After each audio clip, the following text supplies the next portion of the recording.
share.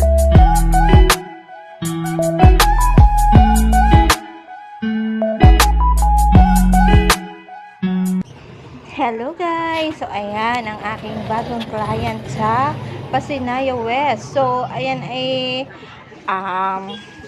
unang bunot ko sa kanyang kanang paa yan kanang paa.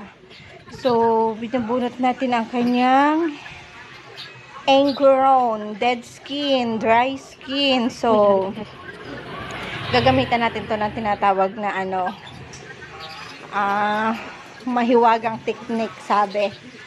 So akala nung iba kung ano yung ginagawa ko, nangingilig yung kamay ko, hindi nila alam na isa yun sa magandang technique para hindi masaktan ng ating client kapag binubunot ang kanilang dry skin or yung ingrown. Yung pong ingrown, yan po yung mga kuko na tumubo sa gilid ng yung di ba buo yung kuko, meron pong tumutubo na naka-extension, ibang tubo ng kuko, kaya tinatawag siya na ingrown.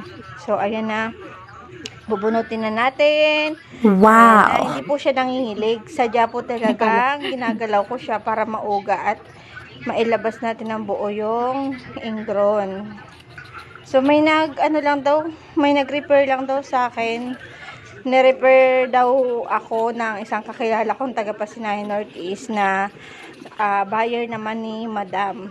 So kaya niya ako na-chat. At ayan na nga, ayan naman yung pangalawang bunot natin sa kanyang ingrown. So hindi na yata nakunan nyo sa kabila. Hindi ko sure, pero ito na yung pangalawang gilid. Mas malaki to, hindi nga lang nakita masyado kasi nabitawan ko, hinangin agad, pero mas malaki to.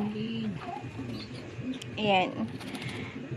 So ayan, gagalaw-galawin natin ng kaunti para buo lumabas. Ayan. Thank you for watching.